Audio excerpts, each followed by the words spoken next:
Good evening dear students, कैसे हैं आप सब। होप आप लोग बहुत अच्छे होंगे और बहुत अच्छे से अपनी तैयारी कर रहे होंगे। जैसा कि अब हमारे पास बहुत बहुत बहुत कम टाइम बचा है, मात्र हम कह सकते हैं कि 20 दिन बचे हैं हमारे पास ओवरऑल आपके बोर्ड एग्जाम से स्टार्ट होने में। 20 दिन भी नहीं रह गए, सॉरी, अप्रॉक्स मान लीजिए 18 दिन है और उसमें भी 1-2 दिन हटा दो तो आप 15 दिन बचे हैं।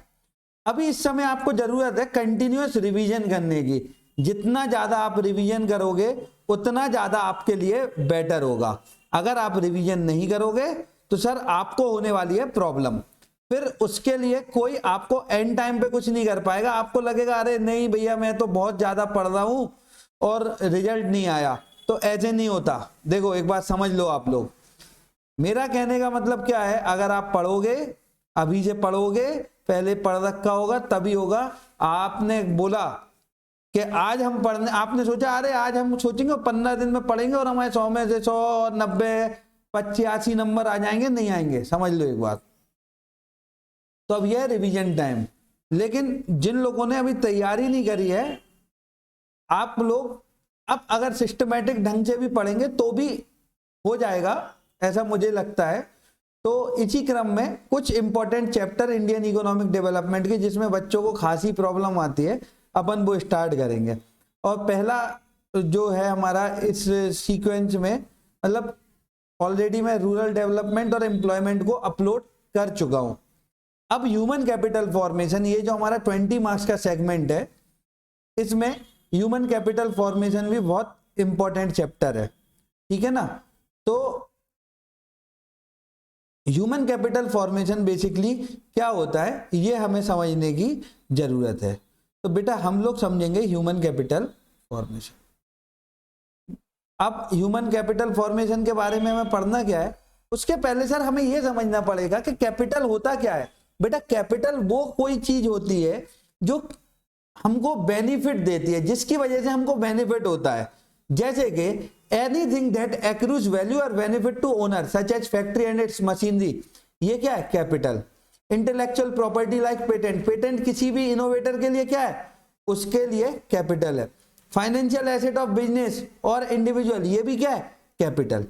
तो कैपिटल होता क्या है, बेसिकली कैपिटल ऐसी कोई चीज जो आपको फ्यूचर में बहुत सारा बेनिफिट दे, जिसकी वजह से आपको बेनिफिट एक्रू हो, उसको हम बोलते हैं कैपिटल। अब चैप्टर का नाम तो है सर ह्यूमन कैपिटल, और आप हमें बता रहे हो कैपिटल के बारे में। बेटा तो ह्यूमन कैपिटल बनेगा कहां से, बनेगा तो कैपिटल से ही ना।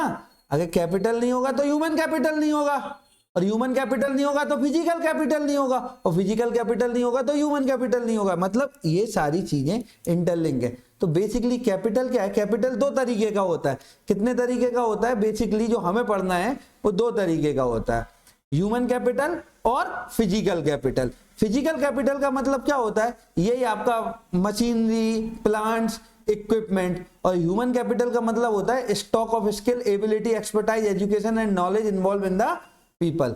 बेटा एक बात बताओ आप, क्या फिजिकल कैपिटल के बिना ह्यूमन कैपिटल की कल्पना संभव है, या ह्यूमन कैपिटल के बिना फिजिकल कैपिटल की कल्पना संभव है ही नहीं है। तो बेसिकली ह्यूमन कैपिटल क्या होता है, ह्यूमन कैपिटल वो कैपिटल होता है जो लोगों के पास होता है, और वो आता कैसे है, लोगों के पास होता है स्किल के फॉर्म में, एबिलिटी के फॉर्म में, एक्सपर्टाइज के फॉर्म में, एजुकेशन के फॉर्म में। बात समझ में आ रहा है। तो हम कह सकते हैं फिजिकल कैपिटल वो कैपिटल होता है जो हमें सामान के रूप में हमारे पास होता है, जैसे कि कार, घर, फैक्ट्री, प्लांट, मशीनरी, इक्विपमेंट्स। ये सर मैं आज आपको पढ़ा रहा हूं, ये क्या है ह्यूमन कैपिटल। लेकिन मैं पढ़ा किससे रहा हूं, पेन टैबलेट से पढ़ा रहा हूं, इस कैमरे में मैं रिकॉर्ड कर रहा हूं। तो ये क्या है हमारा फिजिकल कैपिटल। तो बात समझ में आ रही है। और अगला है फाइनेंशियल कैपिटल। फाइनेंशियल कैपिटल में हमारा जो सब मतलब मनी बेसिस पे जब हम कैपिटल को एस्टिमेट करते हैं उसको बोलते हैं फाइनेंशियल कैपिटल। बहरहाल हमको वो देखना नहीं है, हमको बेसिकली ह्यूमन कैपिटल और फिजिकल कैपिटल पे ही फोकस करना है इस समय। अगला टॉपिक है हमारा डिफरेंस क्या होता है ह्यूमन और फिजिकल कैपिटल में। तो हम समझेंगे ह्यूमन कैपिटल इनटेंजिबल होता है। बेटा मेरी नॉलेज इनटेंजिबल है, आपका जो भी, जैसे कुछ बच्चे होंगे डांस में एक्सपर्ट होंगे, कुछ बच्चे होंगे सिंगिंग में एक्सपर्ट होंगे, कुछ बच्चे पढ़ाई में एक्सपर्ट होंगे। तो ये क्या है, ये आपकी स्किल्स हैं, ये इनटेंजिबल है, ठीक है ना, इनको मार्केट में बेचा नहीं जा सकता। लेकिन मशीन क्या है, ये पेन टैबलेट क्या है, लैपटॉप क्या है, ये टेंजिबल है, इनको मार्केट में बेचा जा सकता है। क्या ह्यूमन कैपिटल डेप्रिशिएट होता है? नहीं होता सर। अगर जैसे मैं जितने साल पढ़ाता रहूंगा उतना मेरा एक्सपीरियंस काउंट होता रहेगा, तो टाइम टू टाइम ये इनहांस होता है, ये इनहांस होता है, उसमें डेप्रिशिएट। अगर मैं पढ़ा लिखा नहीं होता तो क्या हो जाता, मैं डेप्रिशिएट होता, कोई ह्यूमन कैपिटल ही नहीं था, मतलब मेरी कोई वैल्यू नहीं होती। लेकिन वैल्यू कब होगी, जब मैं आपको पढ़ाता रहूंगा, कंटिन्यूअस अपने आप को मतलब इनोवेट करता रहूंगा एजुकेशन की फील्ड में, तो मेरा ह्यूमन कैपिटल इंक्रीज होगा। लेकिन आप कुछ भी कर लो, फिजिकल कैपिटल टाइमली डिक्रीज होता ही है। मशीन की वैल्यू एक टाइम के बाद कम हो जाएगी। कार आप पहले दिन लाते हो तो उसकी वैल्यू 7 लाख 10 लाख होती है, 3-4 साल बाद देखो क्या होती है, 7 लाख 10 लाख। आप बेचने जाओगे, किसी को बोलोगे 10 लाख, वो आपसे बोलेगा सर हम इससे अच्छा नहीं ना खरीद लें, ठीक है। Human capital is less mobile between countries. बेटा देखो बहुत सारी रिस्ट्रिक्शन रहती हैं, जैसे कोई अमेरिका नहीं जा सकता, अमेरिका से हर कोई इंडिया नहीं आ सकता। तो ह्यूमन कैपिटल है, नॉलेज है, एजुकेशन ही, ये कम मोबाइल है। लेकिन फिजिकल कैपिटल है, मशीनरी है, इंपोर्ट एक्सपोर्ट ही तो होती है, कार कहाँ से आती है, बाहर से ही तो आती है, तो ये मोबाइल है। Human capital like skill can not be separated from the own. मतलब क्या आपसे आपकी स्किल्स हैं, जो भी एबिलिटी है, पढ़ाई की एबिलिटी है, डांस की एबिलिटी है, क्या आपसे छीनी जा सकती है, अलग की जा सकती है? नहीं की जा सकती। लेकिन शायद कोई ऐसा एसेट हो जो आपसे अलग किया जा सकता है। बात समझ में आ रही है? जैसे आपकी बाइक हटा के आपको कार दिलवा दी जाए, है ना, तो फिजिकल कैपिटल को सेपरेट किया जा सकता है, लेकिन ह्यूमन कैपिटल को सेपरेट नहीं किया जा सकता। बेटा ह्यूमन कैपिटल क्या है, ये सोशल प्रोसेस है। जैसे कि कहते हैं ना, रूरल एरियाज में लोगों को पढ़ाई की तरफ जागरूक करना, तो ये क्या है, ह्यूमन कैपिटल। जितना ज्यादा इंसान पढ़ा लिखा होगा उतना अच्छा इकोनॉमी का ह्यूमन कैपिटल होगा। और फिजिकल कैपिटल क्या होता है, is outcome of conscious decision of owner and mainly in economic and technical process. ये इकोनॉमिक प्रोसेस है, वो क्या है, सोशल प्रोसेस है। बेसिकली क्या है, उसमें आपको जागरूक करना है लोगों को ह्यूमन कैपिटल के डेवलपमेंट के लिए। अब होता क्या है, आता कहां से, sources of human capital. Human capital होते कहां से, सबसे इंपॉर्टेंट सोर्स जो है वो हमारा एजुकेशन है। देखो बेटा बहुत सिंपल सी बात है, मैं एक सिंपल सी बात समझाऊंगा आपको। आप लोग अपना घर बनवा रहे हो, आप लोग अपना घर बनवा रहे हो, ठीक है, बहुत ध्यान से समझना मेरी बात को। एक्सपेंडिचर का ह्यूमन कैपिटल से कहाँ, सॉरी, एक्सपेंडिचर ऑन एजुकेशन का ह्यूमन कैपिटल से कहाँ लिंकिंग है, ये हमें समझने की बहुत जरूरत है। तो बहुत ध्यान से मेरी बात आप समझना है। क्या, अगर आप घर बनवा रहे हो अपना, ठीक है, और घर बनवाते टाइम आपको बेसिकली 3 लोगों की जरूरत है। एक लेबर, दूसरा मिस्त्री, और तीसरा आर्किटेक्ट कम इंटीरियर डिजाइनर। अभी है क्या, बहुत ध्यान से समझना मेरी बात। सबसे ज्यादा टाइम पे कौन रहता है, सबसे ज्यादा टाइम कंस्ट्रक्शन में कौन लगाता है, लेबर। फिर उसके बाद होता है मिस्त्री। फिर सबसे कम टाइम किसका लगता है, आर्किटेक्ट का। मैप बनाता है वो थोड़ा टाइम लेगा, कोई लोग बहुत जब एक्सपर्टाइज से बनाते हैं, बहुत डिटेल में बनाते हैं, 1-2 महीने लग जाते हैं, लेकिन नॉर्मली यूजुअली कम टाइम लगता है, ठीक है। लेकिन मकान बनाने में, घर बनाने में 2-2, 3-3 साल लग जाते हैं। तो सबसे ज्यादा टाइम कौन रहता है, लेबर और मिस्त्री। सबसे कम पैसा किसको मिलता है, इन्हीं लोगों को। सबसे ज्यादा किसको मिलता है, जिसका सबसे कम काम था, आर्किटेक्ट। उसका सबसे कम काम था लेकिन उसको सबसे ज्यादा पैसा मिल रहा है। क्यों, क्योंकि उसके पास एजुकेशन है। और जितना अच्छा एजुकेशन, क्यों, वो जैसा बताएगा लेबर को, लेबर तो वैसा काम करेगी, लेकिन जो बनाना है ना उसी के तो पैसे हैं, जो डिजाइन बनानी है उसी के तो पैसे हैं। वो आए कहां से, जब उसके पास एजुकेशन थी। तो वो एक अच्छे ह्यूमन कैपिटल के रूप में उभरा, कौन, आर्किटेक्ट। Expenditure on health. बेटा हमें एक बात बताओ, सेकंड वेव आई थी, मोदी जी ने सबको वैक्सीन लगवा दी। क्यों लगवाई? इसलिए लगवाई क्योंकि अगर लोगों को टाइम से वैक्सीन नहीं लगती तो क्या होता बेटा, बहुत सारे लोग अनफॉर्चुनेटली डेथ हो गए, बहुत सारे लोग मतलब सरवाइव नहीं कर पाए या कुछ डिसेबिलिटी का शिकार भी हो गए, तो ये लोगों के संग ट्रेजेडी हुई। और जब आप बीमार रहोगे तो आप ठीक से काम थोड़ी कर पाओगे, प्रोडक्टिविटी थोड़ी कर पाओगे, आउटपुट थोड़ी आएगा, पूरा पैसा आपका चला जाएगा दवाई में। तो हेल्थ एक्सपेंडिचर भी बहुत जरूरी है। इसके लिए सरकार क्या करती है? इसके लिए सरकार बेसिकली प्रिवेंटिव मेडिसिन का मतलब क्या है? वैक्सीनेशन। बच्चों को भी लगवाया जाता है, पोलियो हुए, ये सब क्या हुए? Preventive medicine. क्यूरेटिव मेडिसिन क्या होता है बेटा? बेसिकली जब आपका इलाज होता है उसको बोलते हैं क्यूरेटिव मेडिसिन। और सोशल मेडिसिन क्या होता है?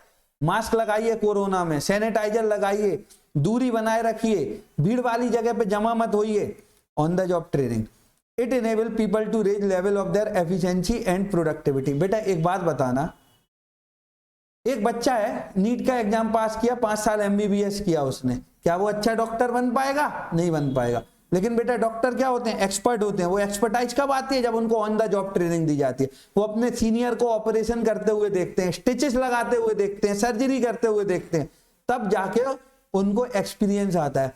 अगर कोई आप के कोई नोन में अगर डॉक्टर है तो एक बात समझना, वो 5 साल उसने पढ़ाई करी, तुरंत जाके ना वो सर्जरी क्या स्टिचेस लगाने की भी हिम्मत नहीं करेगा। क्यों? क्योंकि उसने देखा नहीं है। लेकिन अगर उसको ऑन द जॉब ट्रेनिंग मिली है तो वो एक अच्छे ह्यूमन कैपिटल के रूप में देश के लिए साबित हो सकता है। माइग्रेशन से क्या होता है बेटा? ह्यूमन कैपिटल फॉर्मेशन अच्छा हो जाता है, बेटर यूटिलाइजेशन। लोग रूरल एरिया से कहाँ आते हैं? शहर आते हैं पढ़ने, या रूरल एरिया में एजुकेशनल फैसिलिटी नहीं होती है। क्यों? गांव में पढ़ लो कॉलेज से, क्यों? लेकिन उनको लगता है उतना ज्यादा स्कोप नहीं मिल पाएगा। कुछ लोग होते हैं जो फॉरेन भी जाते हैं, फॉरेन से वापस इंडिया आ जाते हैं पढ़ के। क्यों? क्योंकि उनको लगता है कि हम जितना ज्यादा माइग्रेशन पे मतलब माइग्रेशन के बारे में सोचेंगे उतना ज्यादा हमारा फ्यूचर अच्छा होगा। और expenditure on information regarding various job vacancy, salary, eligibility criterion, various medical information enable people to actualize their productive potential. बेटा आप कॉमर्स वाले हो, सबसे ज्यादा स्कोप है, फ्यूचर में आपको बहुत सारी अपॉर्चुनिटी मिलेंगी। आप छोड़ोगे क्या? बिल्कुल नहीं छोड़ोगे, आप उस पर काम करोगे। बात समझ में आई? तो इंफॉर्मेशन का भी बहुत बड़ा रोल है। अभी देखो importance of human capital formation की क्या इंपॉर्टेंस है हमारे यहाँ। तो पहला समझ लो, education facilitates the use of resources in the country. बेटा एक बात बताओ, अगर एजुकेशन होगी तभी तो रिसोर्सेज यूटिलाइज होंगे प्रॉपरली। डॉक्टर है क्या काम? इंजीनियर है क्या काम उसका? अगर उनके पास एजुकेशन नहीं, मतलब किसी से भी इलाज थोड़ी करा लोगे आप लोग। सड़क चलते किसी आदमी से इलाज कराओगे क्या? नहीं कराओगे। रिसोर्सेज क्या है? Education facilitates use of resources in the country. तो एजुकेशन से लोग अपने रिसोर्सेज को ऑप्टिममली यूटिलाइज करते हैं। देखो एक इंसान अगर पढ़ा लिखा है तो वो पॉपुलेशन ग्रोथ के बारे में सोचेगा कि अरे बहुत ज़्यादा बढ़ रही है और ये आने वाले समय में आने वाली पीढ़ी के लिए घातक साबित होती है। तो इससे क्या होगा? अगर ह्यूमन कैपिटल फॉर्मेशन होगा तो पॉपुलेशन ग्रोथ अपने आप रोकी जाएगी। Improve quality of life. बेटा एक बात बताओ, आप लोग पढ़े लिखे हो, आप लोग मतलब अच्छे से हो, तो आप लोग हाइजीनिक चीजें ज्यादा प्रेफर करते हो।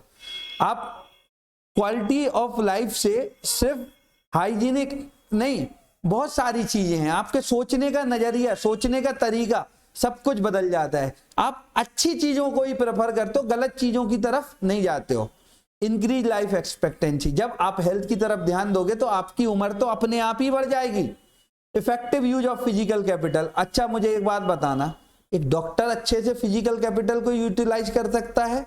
सॉरी, हाँ, एक डॉक्टर यूटिलाइज कर सकता है या एक नॉर्मल सड़क चलता इंसान? तो अगर ह्यूमन कैपिटल है तो फिजिकल कैपिटल को भी। फिजिकल कैपिटल का मतलब अगर आपके दांत में पेन है और आपने नॉर्मली एक इंसान ने कहा अरे हमें तो पता है ये कहां से निकलता है, वो संची लेगा और निकाल देगा, तो ऐसे थोड़ी आप करवाओगे। जब आपको एक प्रॉपर प्लेस मिलती है तो उसमें जाके डेंटिस्ट अपना सेटअप बनाता है, और वो कम से कम जगह में अच्छे से अच्छा सेटअप बनाता है। तो एजुकेशन से क्या होता है, फिजिकल कैपिटल का भी इफेक्टिव यूज होता है। Invention, innovation and technological improvement. क्या बेटा, आज कल हर कोई गूगल पे डाल के अपनी सारी प्रॉब्लम सॉल्व कर लेता है, लेकिन क्या कोरोना की वैक्सीन बनाना पॉसिबल था क्या? ये कब आया? ह्यूमन कैपिटल फॉर्मेशन से आया। टेक्नोलॉजी हमारी कब इंप्रूव हो रही है? जब हमारे यहाँ पढ़े लिखे लोग आ रहे हैं ना, तो हमारी टेक्नोलॉजी भी इंप्रूव हो रही है। अब हमारे यहाँ एग्रीकल्चर एक्टिविटी में भी बहुत ज्यादा मॉडर्नाइजेशन आ रहा है। और अगला है मॉडर्नाइजेशन ऑफ एटीट्यूड। जो लोग पढ़े लिखे नहीं होते उनकी सोच क्या होती है, घर में लड़का ही होना चाहिए, लड़की नहीं होनी चाहिए। लेकिन जो लोग पढ़े लिखे होते हैं ना, वो बहुत खुश होते हैं कि हमारे यहाँ लड़की हुई है। क्यों? क्योंकि उनका एटीट्यूड बहुत मॉडर्नाइज है। वो पुरानी प्रथा की तरफ, दहेज प्रथा की तरफ, बाल भ्रूण हत्या की तरफ, मतलब जो छोटे बच्चों अगर लड़की हुई है तो उसको पहले कुछ जगह पे, कुछ एरिया में मार दिया करते थे या अबेंडन कर दिया करते थे। तो ये सारी चीजें इंप्रूव होती हैं, हमारा एटीट्यूड मॉडर्नाइज होता है। जैसे पहले के जमाने में लड़कियों को उतनी छूट नहीं दी कि वो पढ़ पाए। आज क्या है, आज जो पेरेंट्स हैं उनकी ये सोच है कि हमारी लड़की ज्यादा से ज्यादा पढ़नी चाहिए। Human capital formation in India. देखो हमारे यहाँ जो 7 5-year प्लान था, उसने बहुत कोशिश करी कि हमारे यहाँ ह्यूमन कैपिटल बहुत अच्छा हो जाए। और इंडिया में क्या है, मिनिस्ट्री ऑफ एजुकेशन सेंट्रल और स्टेट लेवल पे, एनसीईआरटी, यूजीसी, इनको एजुकेशन सेक्टर रेगुलेट करने के लिए मोटिवेट करती है, प्रोत्साहित करती है। In India ministry of health at union and state level and ICMR, ये लोग हेल्थ सेक्टर को रेगुलेट करते हैं। World bank state that India will become the knowledge economy, also if India uses its knowledge as much as Ireland does, तो per capita income हमारी इतनी हो सकती थी, जो वास्तव में हुई। क्यों नहीं हुई? क्योंकि ह्यूमन कैपिटल अभी उतना उस लेवल पे यूटिलाइज नहीं हुआ जिस पे होना चाहिए था। अब देखो प्रॉब्लम फेस कहाँ होती है बेटा, राइजिंग पॉपुलेशन। अपने यहाँ इंडिया जो है, टैलेंट की कमी नहीं है, पूरे उसमें उठा के देख लो आप, तो जो अच्छी पोस्ट पे बैठे हैं वो इंडियंस ही हैं। इंटरनेशनल लेवल की बात कर रहा हूं, तो होगा क्या? लेकिन पॉपुलेशन इतनी ज्यादा राइज हो रही है कि अगर हम एक सेक्टर पे फोकस करते हैं, एक पर्टिकुलर जगह पे फोकस करते हैं, तो दूसरी जगह पे से फोकस खत्म हो जाता है। तो अगर ये डेवलप हुए तो वो वंचित रह जाते हैं। बात समझ में आ रही? आज हेल्थ फैसिलिटी हर जगह नहीं पहुंच पा रही। कई जगह ऐसे गांव की जगह हैं जहां पे CSC है और वहां पे कोई भी हमारा वो नहीं है, क्या कहते हैं, एक्सरे मशीन नहीं है और अल्ट्रासाउंड मशीन नहीं है। तो क्यों नहीं है? क्योंकि भैया पॉपुलेशन ही इतनी ज्यादा है, सरकार करेगी क्या? It means brain drain. तो होता क्या है बेटा, जैसे इंडिया में हमारे बहुत सारे लोग हैं जो इंडिया में काम करना प्रेफर नहीं करते हैं, वो कहाँ चले जाते हैं, फॉरेन। उन्हें लगता है वहां अच्छा स्कोप है। तो इससे क्या होता है, ये भी हमारा ह्यूमन कैपिटल फॉर्मेशन में एक प्रॉब्लम है। पढ़ाई यहाँ की, सब कुछ यहाँ किया, इन पैसा वहां कमा रहे, टैक्स वहां भर रहे, तो यहाँ से क्या होता है, कहीं ना कहीं लॉस होता है। हमारे यहाँ सबसे बड़ी प्रॉब्लम है इम्प्रॉपर मैन पावर प्लानिंग की। तो बेटा क्या है, कई जगह 100 वर्कर्स की रिक्वायरमेंट है, रख लिए 200 वर्कर चाहिए आपको प्रोडक्शन के लिए, आपने नॉर्मल वर्कर रख दिए जिनको प्रोडक्शन की नॉलेज नहीं है, जो भी आया जो सस्ता मिला उसको रख दिया। इससे क्या हुआ बेटा, वेस्टेज ज्यादा होता है, मिस एलोकेशन ज्यादा होता है। अगला जो हमारा टॉपिक है वो है लो एकेडमिक स्टैंडर्ड। बेटा एजुकेशनल इंस्टीट्यूट तो आप भी देख रहे हो कितने सारे खुलते जा रहे हैं, क्या पर वो क्वालिटी दे रहे हैं? क्वालिटी दे ही नहीं पाते हैं। और इससे होता क्या है, जो हमारा जो नया जो नवयुवक जो लोग निकल रहे हैं उनके पास उस लेवल की नॉलेज नहीं है जो हमारे पुराने लोगों के पास होती थी। बात समझ में आ रही है ना? High poverty level. बेटा इंडिया में क्या है, पॉपुलेशन इतनी ज्यादा है कि पॉवर्टी हम खत्म करना भी चाहें तो हम खत्म नहीं कर पा रहे हैं। और insufficient on the job training in a primary sector. तो बेटा हमारे यहाँ क्या है, एग्रीकल्चर सेक्टर को कभी प्रोत्साहित ही नहीं किया गया, जबकि 2/3 ऑफ पॉपुलेशन आज भी एग्रीकल्चर पर डेवलप कर रही है, लेकिन उनके लिए सरकार कोई प्रोग्राम नहीं चलाती है ताकि उनको ट्रेनिंग मिल सके जॉब करने के दौरान। तो ये एक बहुत बड़ा इश्यूज है। अब हमें पढ़ना है एजुकेशन सेक्टर इन इंडिया। बेटा 3 तरीके की basically, elementary education, secondary education और हायर एजुकेशन। एलिमेंट्री एजुकेशन वो होती है, elementary education cover student from class 1 to 8 primary and middle in age group of, तो 6 से 14 साल तक के बच्चे जहां पढ़ते हैं उनको एलिमेंट्री एजुकेशन बोलते हैं। Number of primary and middle class has considerably increase, ये इंक्रीज तो हुआ है। फिर उसके बाद सर्व शिक्षा अभियान, मिड डे मील क्यों बोली गई, क्योंकि लोग ऑलरेडी पॉवर्टी लेवल के नीचे हैं, उनको लगता है कि खाना नहीं मिलेगा, ये नहीं मिलेगा, इसलिए वो बच्चों से काम कराने लगते हैं बहुत छोटी सी एज में। तो ये सारी चीजें सरकार एक स्कीम में लेके आई थी ताकि आगे जो भी हमारी प्रॉब्लम है वो सॉल्व हो। फिर secondary and senior secondary school, ये कितने हो गए हैं, 482 लाख हो गए, 2.12 लाख से, देख रहे हो आप। नवोदय स्कूल, केंद्रीय विद्यालय, ये सब क्या कर रहे हैं, ये बहुत अच्छा काम कर रहे हैं कम फीस में अच्छी एजुकेशन इम्पार्ट करने का। और हायर एजुकेशन, इंडिया में बहुत सारे कॉलेजेस हैं और number of student getting higher education is about 130 lakh, मतलब हर साल 1.30 करोड़ लोग, 1,30,00,000 लोग एजुकेशन को ग्रहण कर रहे हैं, हायर एजुकेशन को। तो बेटा ये था हमारा ह्यूमन कैपिटल फॉर्मेशन। ये देखिए प्योरली रिविजनल वीडियो है, इसलिए ऐसा हो सकता है कि कुछ टॉपिक कवर नहीं हो, लेकिन जो भी इंपॉर्टेंट टॉपिक हैं वो सारे मैंने कवर कर दिए। अच्छे से पढ़ें, अपना ध्यान रखें। Thank you, all the best, God bless you all.